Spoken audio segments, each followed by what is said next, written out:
So in life, things rarely ever go exactly as we plan. When I started this YouTube channel, I was gonna document my journey to becoming a platinum selling artist. 2 weeks later, I was doing gaming news. I dabbled in Call of Duty, Destiny. I never missed an upload, and somehow a year later, I had become the NCAA guy. I didn't see that coming. Fast forward today, and I'm not even doing that anymore. Well, I am on my second channel. And the craziest thing about it is I'm happier than I've ever been with my channel. But as you can see, I've shifted gears multiple times. Today we're gonna be talking about a guy named David Sills, and I'm gonna show you how this dude's life has had some twists and turns, but ultimately I think it's gonna end up getting him where he always envisioned himself being, although in a different capacity. We're gonna talk a little bit more about this at the end, so make sure you stay tuned for that. Like the video, share the video, subscribe if you're new. Without further ado, let's get it. Yeah, you'll never know quitter, 'cause I'ma go get it.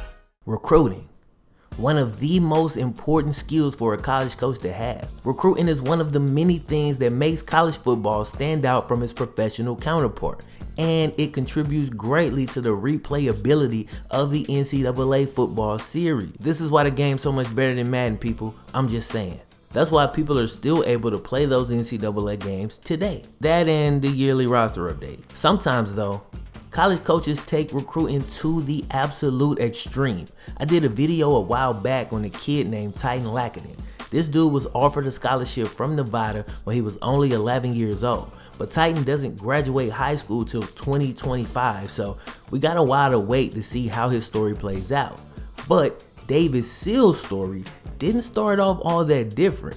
He started playing football when he was 6 years old, and by the time he was 9, he was training with renowned quarterback coach Steve Clarkson. Now, David's dad must have had some great connections or some hella bread, or both, because the guy training his 9-year-old also tutored Ben Roethlisberger, Matt Leinart, Matt Barkley, Josh Freeman, Jimmy Clausen, etc. So David's trainer sent some of his film to then USC coach Lane Kiffin. Kiffin was like, yeah, he's good, but he's really skinny. How old's this kid? Apparently, Lane Kiffin was shocked when Clarkson, who had been working with David for a few years at that point, told him that the skinny kid in the video was only 13. Kiffin called later that same day and offered the 13-year-old kid a scholarship, of course making national headlines in the process. The 13-year-old David was immediately thrust into the spotlight, being interviewed by ESPN and Good Morning America. But after that, things went on a weird route. David started at quarterback for Red Lions High School as an 8th and 9th grader, but after that, the school de-emphasized football. Then David's dad decided to channel his inner LeVar, and by that I just mean he got creative and worked outside the system that had been provided to him, choosing instead to carve out his own lane. But how extreme did he go? On a scale from 1 to 10, a 12. My man's founded his own school. Y'all let that sink in, bro. The school de-emphasized football, and his response was to start his own school. That makes you an instant legend in my book. Now, all of the professors for the school were online only, so all the teachers were basically online virtual assistants. The school was looked down upon, of course, by a lot of people, and they were just calling it a football factory. But it provided opportunities for a lot of kids, a few which did go on to play D1 college football. I don't see anything wrong with having an alternative option. I think it's pretty cool. And like I say, a few of those guys did go on to play D1 ball. Now y'all know how I am. I love anybody that uses all this creativity and blazes their own trail. Like, cats gotta understand, those are the people they make movies about. Like, the movies you go and see, like, these are the people that those movies are based on. Like, society pretends to hate these people, but really we admire them. Anyway, anybody who's ever attempted to do anything that is not guaranteed, who decide to take chances in their life, they'll tell you, on the road less traveled, things get bumpy. You get lost for a while because there's no roadmap. Like, how many kids get offered a scholarship at 13, then have their dad start a damn school? I'm pretty sure Dave is the only one that's ever done both of those things in that order. But I'm not sure if he was ready for such a rocky journey. So here's what happened first, right? The school that his dad founded was unable to gain accreditation from the state during the first year, so they were only able to play 3 games. Then Lane Kiffin, who offered the scholarship in the first place, got fired from USC. Steve Sarkisian takes over and tells David, yo, I'll honor the scholarship, but Sarkisian made it pretty clear that David wasn't really his guy. And he was recruiting this one kid who may turn out to be okay.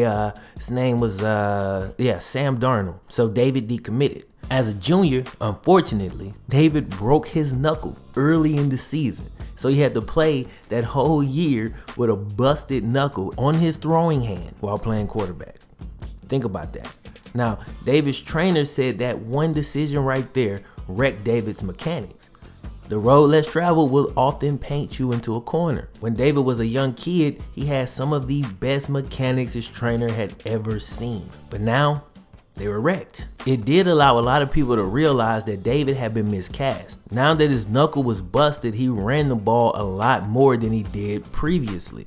And they started to realize, yo, this dude is pretty damn athletic. But it's crazy how things sometimes play out, man. Check this out. His senior year rolls around. David's ready to prove himself. The school only played 3 games when he was a sophomore. He broke his knuckle as a junior. But it was all good because now it was his senior season and it was David's chance to show everybody why he got a scholarship offer at 13. 3 games into the season, bam, David broke his ankle. Season over. It's like this kid couldn't catch a break. Yo, imagine how many cats was talking crap about David because he got that scholarship offer when he was 13 and because his dad had money and he had all these advantages. But that's why I say everybody got problems, bro. Until you living in somebody else's shoes, you don't know what they going through. That's his sophomore year, junior year, and senior season all ruined in high school. This is where most cats give up. They have great excuses. I mean, look what happened to him. He had every reason to stop right here,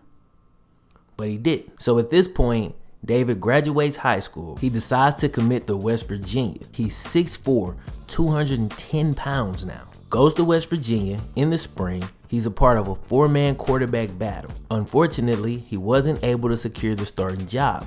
But after playing some receiver on the scout team, the coaches were impressed and David was able to get some in-game PT at wide receiver. During his first game at wide receiver, he caught a 35-yard touchdown.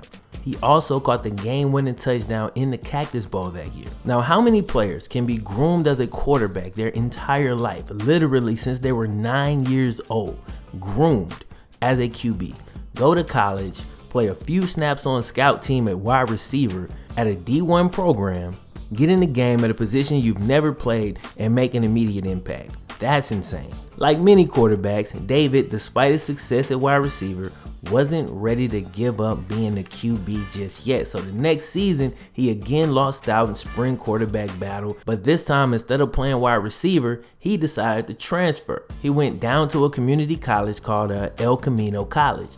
David wanted to give himself one more shot at fulfilling his quarterback destiny. And when you think about it, it was the smartest move he could make. He had very limited in-game opportunities at quarterback. He missed most of his junior year, was hurt his senior year. You're talking about the same dude that got a scholarship to play quarterback for USC when he was 13. He needed to get in the game and show cats what he could do. He needed to know if he could play quarterback or if he couldn't. Turns out, he couldn't. Not at a high level. And while he was still a solid quarterback who can sometimes make big plays, he wasn't playing at a consistent level of excellence that was going to take him to the next level. After the knuckle injury, his quarterback skills had diminished. He only threw for 1,600 yards at El Camino that season. After that, the clock was ticking, and David wasn't getting any offers.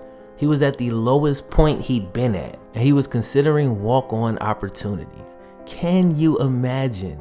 I had a scholarship offer to USC when I was only 13. Now I'm considering walk-on opportunities. What went wrong? I had my whole life figured out. So the story goes, David was sitting on the steps of a friend's house when his phone rang. On the other end was the West Virginia coach who had brought David to Morgantown in 2015. The coach reminded David of what he'd said to him the previous spring. "You have a home here at wide receiver because I think you're an NFL talent at that position." In the span of a few seconds, Sills put his dying quarterback dreams out of their misery. He told the coach to count him in. The paperwork will be there tomorrow. It was one of the easiest recruits he'd ever signed and one of the best. Looking for Sills, laying out, touchdown, West Virginia.